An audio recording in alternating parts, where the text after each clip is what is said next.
In this video, I'm going to show you how to homebrew your new 3DS or 2DS. This guide will work on new 2DS and 3DS models on firmware version 11.17.050 for Japan, Europe, and USA region devices. If you stick around to the end of the video, your 3DS or 2DS will look like this. And I'll also show you some of the best apps that you can use on your modded device. Here's what you're going to need for this guide. You'll need a new 2DS or 3DS with an internet connection. I have this nice looking black and blue one here. You'll need a micro SD card, which if you're using the one that came with the device, mine is 4 gigabytes. That is enough for this video, but afterwards I'm going to be upgrading to a larger one. But just so you know, there is the option to use the smaller ones to begin. As you can see in this one, I have a 64 gigabyte SanDisk Extreme. This is plenty of room for lots of games, but you can even go higher. But this SD card needs to be formatted as FAT32. I will have links below if you want to get one from Amazon. You will also need a way to download and send files onto your SD card. This can be a PC, Mac, or even your Android phone, as long as you can insert your micro SD into it. I have this USB SD card reader where I can plug into my PC, and it works great. But once you have everything you need, let's get on with homebrewing our consoles. Starting off, I will have a link to this Google Drive doc I've created, which has everything we need to homebrew our 3DS. Make sure to read the full disclaimer before starting, and the written guide I'm following is also linked below to follow along. So the first step is we need to make sure our SD card is formatted as FAT32. So if I plug mine in, this is my micro SD card right here. It has a Nintendo 3DS folder. Now, if you want to make sure it's FAT32, so right click on the drive, click on properties, and you should see right here it says FAT32. If your drive is 32 gigabytes or smaller, you can format it through Windows. If you right click on the device and click format, you can choose FAT32. If it's larger than 32 gigabytes, you're going to need this software.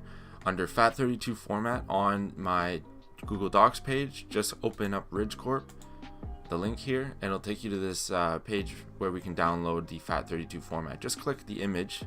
Again, this is only if your SD card is not already formatted to FAT32. And for the sake of the video, I know I'm using a 4 gigabyte, which is already FAT32, but I will be using this program to format mine just so you can see how it works. So first off, on my micro SD card, I have a Nintendo 3DS folder. You might have a private or DCIM folder as well. These we don't want to lose, so we're just going to copy it to my desktop just to keep it safe, because when we format our drive, it will wipe everything. And there we go, it's transferred on. So now we can close our USB drive folder and then go into our downloads where we got the GUI format. Open it up, press yes when Windows prompts you, and here we go. So as you can see, mine is drive F, 4 gigabyte FAT32. Make sure you have the proper drive. You would not want to delete everything off of your hard drive. That would be very bad. So always double check before format. But mine is drive F, so it's all good there. Just click start. Do you really want to format drive F? All data will be lost. Press OK.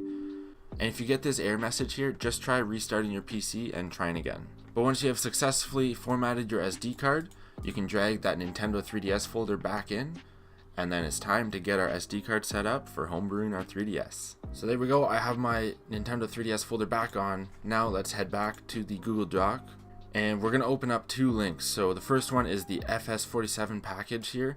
I've compiled everything into one download just to make it a little bit easier.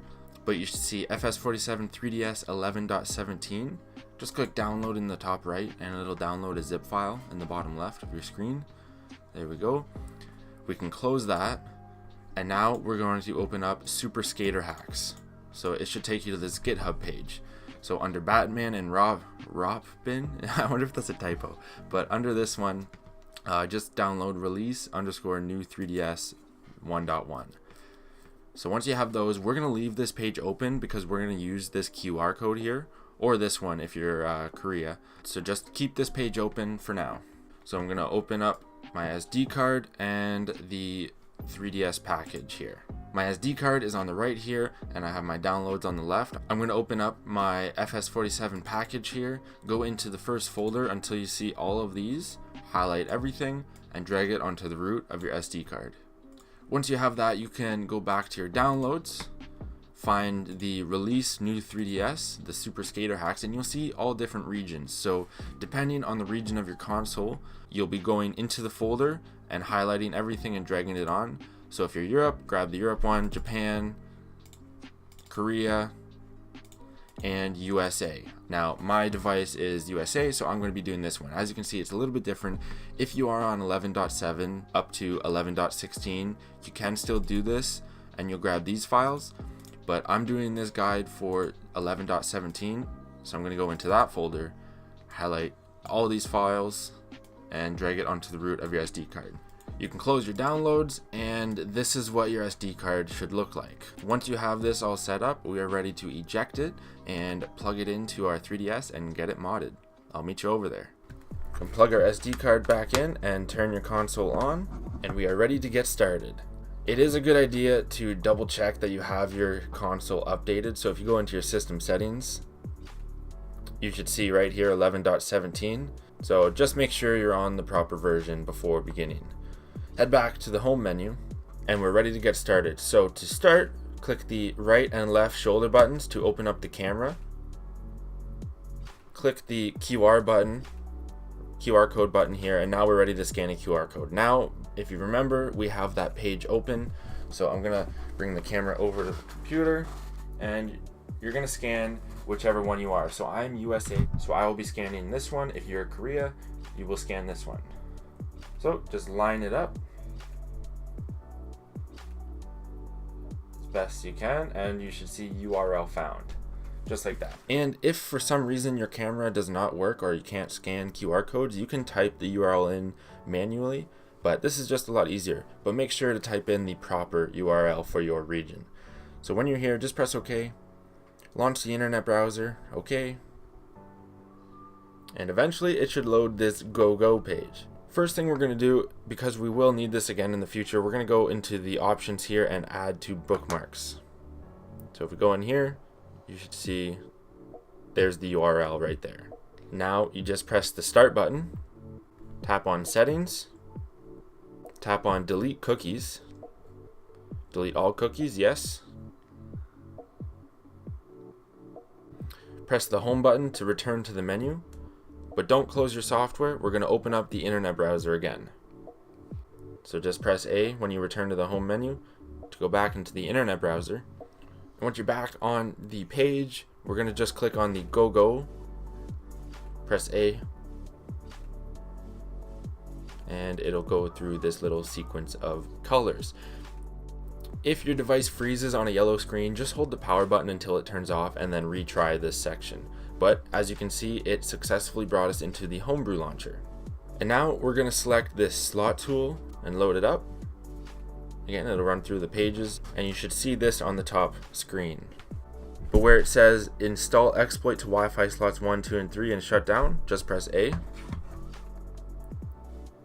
And once your device is powered off, we're going to hold the left shoulder, the right shoulder, D-pad up, plus A, and then power on your device. This is really like Django, that's kind of tough.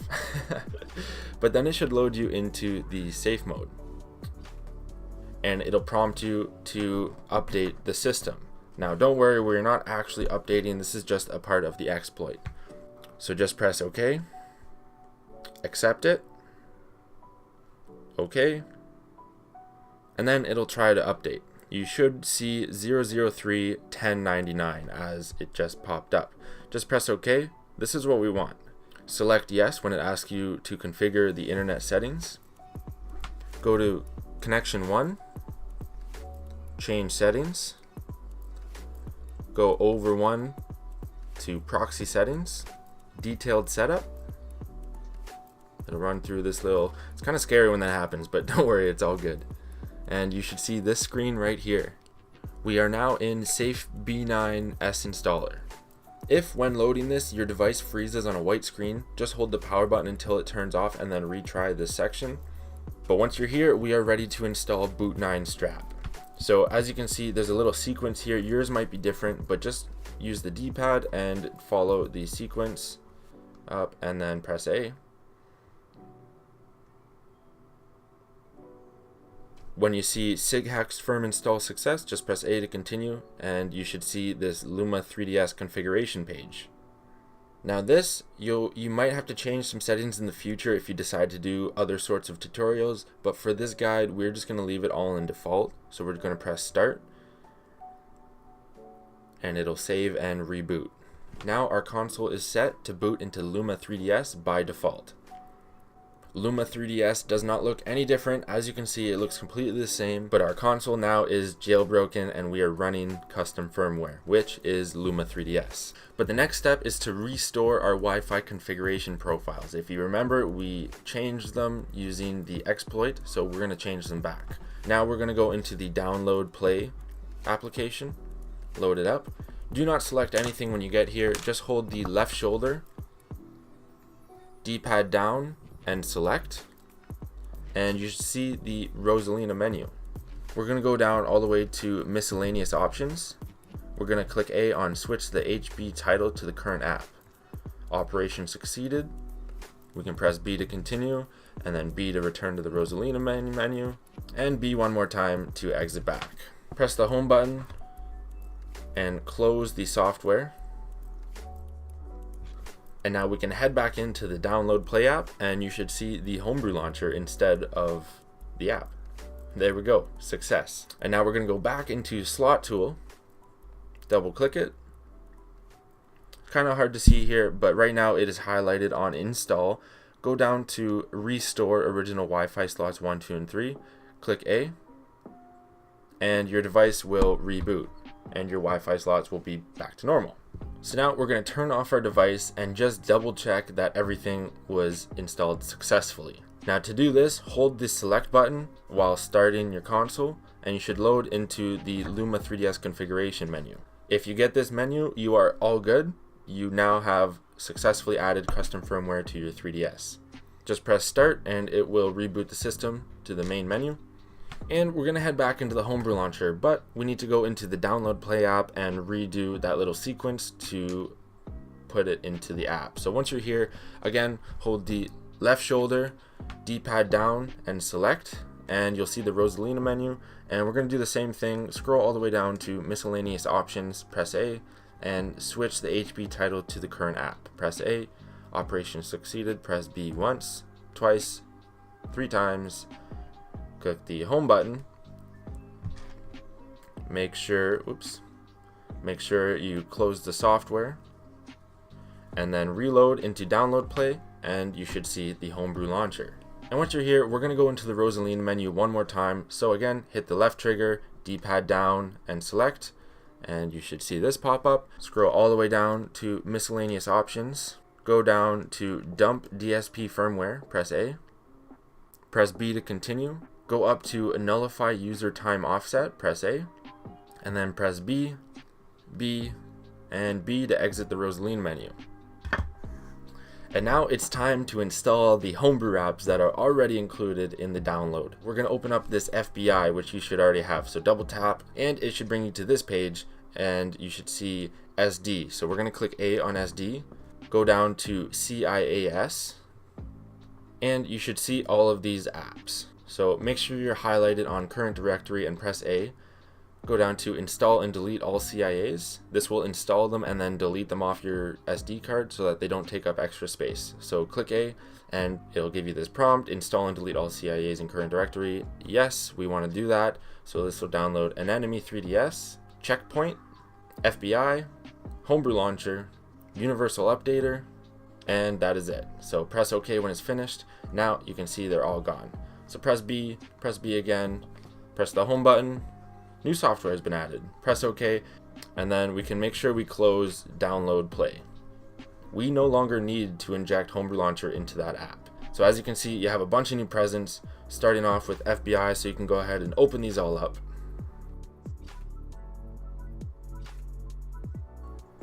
And there we go, the last one we had was the Homebrew Launcher. Now I'm just going to quickly organize my 3DS so it's a little bit better. I'm just quickly putting everything I don't need into a folder. Don't need the eShop anymore, thanks Nintendo. And now I can organize them all on my home menu. And there we go. Now it just looks a little bit better. And if you stick to the end of the video, I will give you a quick little tour of what these apps do. They come in handy, trust me. Now we can power off our device and we will have a little bit more to do to finalize our setup. When it's off, hold the start button and power on your device, which should bring you into the God Mode 9 menu. Phone's going a little crazy here. If you're prompted to create an essential files backup, just press A to do so and then A to continue once it's completed. And if it asks you to fix the date and time, just do so and press A to continue. Press home to bring up the action menu. We're going to scroll down to where it says scripts. Select GM9 Mega Script. Go down to where it says scripts from Playlist's Guide. Press A. Press A on Setup Luma 3DS to CDR NAND. Press A to continue. Press A to unlock the system NAND. And you'll see a key combo. So we're going to just do that quickly. Again, yours will be different, but just do the combo and press A. Luma 3DS copied successfully. Press A to continue. And now we're going to go down to clean up SD card. So press A there. This will clean the final setup files on your SD card. Continue. Press A. And it'll run through very quickly. Press A to continue because your SD card is squeaky clean. So press B to return to the menu. And now we are going to back up the NAND, which if you ever homebrewed any Nintendo console, you know how important this is. So we're going to back up the NAND, which is the system memory, in case anything bad happens to our console. So click A on Backup Options. Select SysNAND Backup. Press A to continue. And it should begin. This may take a little while and it will fill up 1.3 gigabytes, I believe. So as you can see, the ETA is it's going down a bit, but I will meet you back when it's done. Right now, 10 minutes. So I'll see you in a bit. And there we go. I think it took about 6 or 7 minutes. So it is a little bit slow, but that's not too bad. So press A when you are finished. Press B to go back. Go down all the way to exit. Press A.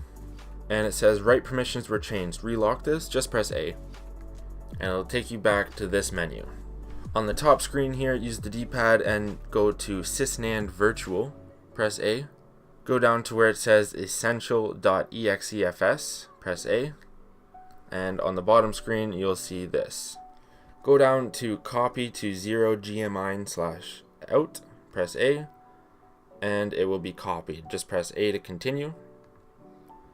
Press home to bring up the action menu. Click A on power off system and it'll turn it off.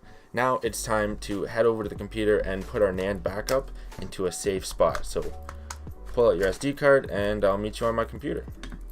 When you're back on your computer, on your desktop or in any folder on your PC, right click and create a new folder. And we're just going to call this 3DS Backup. Now we're going to open up our SD card, which should look like this. And if we go into GM9 out, we're going to have these 3 files here. So we're just going to highlight each of these and drag them into our 3DS backup folder. Now this is very important because if anything does happen to your device, you will need to put these files back into the GM9 out folder so that you can restore your NAND and fix your device. So it's very important to keep these safe, but it is unlikely to break your system, but we always want to have a backup plan just in case. And once they are transferred in, just double check that they're all in there, close it, and then on your SD card here, you can delete the .bin and the .bin.sha. Yes, delete. The essential.exefs is very small, so it doesn't matter if you leave it on or not. You can delete it if you want, but I'm just going to leave it on just for ease of access, as the guide mentions. And there we go. We now have our NAND backup on our PC, so we can eject our SD card and plug it back into our 3DS, and I'll show you how it works. And we are back on. So right now, everything is complete, and now I'm going to show you what these apps do. So the Homebrew Launcher means you don't have to do any exploit or replace the download play app. You now have access to it right off your home menu. This one right here, Universal Updater, allows you to download Homebrew apps. Let me just load into it. As you can see, you have all sorts of different Homebrew apps and emulators that you can download from Universal Updater, including CTGP7. If you want a video on that, I have a full playlist on a lot of things you can do, Twilight menu, and more. But you can download Homebrew apps and emulators right from your device.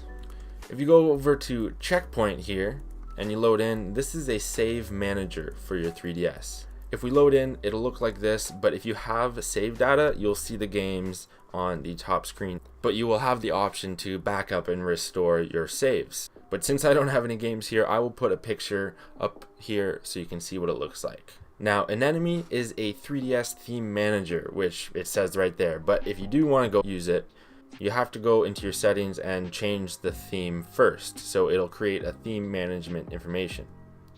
Just select a random one. I'm going to do red. Go back into Anemone, and here you'll be able to see there's an entire directory for a bunch of different themes that people have created. So I'll give you a little quick tour. As you can see, there is tons of themes here. But just to show you, I can download this TOTK Zelda one. We'll just install it quickly. Go to the home menu, click the power button, click the home button, and there we go. Very cool. So that is an enemy. And the last one, FBI, we have already used this, but this is just the home menu shortcut, which will take you right there. If you're going to install anything to your home menu, you're going to be using FBI. So it is a very important app to have. Now you are completely finished and ready to use your homebrewed 3DS or 2DS. Now I hope you were able to follow this tutorial, and if you did run into any issues, you can comment down below and I'll try to get back to you, or you can join my Discord channel. I will also have an FAQ linked in the Funky Scott Google Doc. If you want to know what else you can do with a homebrewed 3DS, there will be a what's next link for my 3DS homebrewing playlist where you can see all sorts of different things you can do. If you enjoyed this tutorial and you want to support my work, you can buy me a coffee using the Ko-Fi link down below. Is it Ko-Fi or coffee? I don't know. But anyways, the best thing you can do to support the video for free is to like the video, and I would really appreciate if you did that. And make sure to share it with your friends if they want to know how to homebrew their 3DS. But anyways, that is it for the video. Thank you so much for watching, and I hope you have fun with your modded 3DS. Happy modding!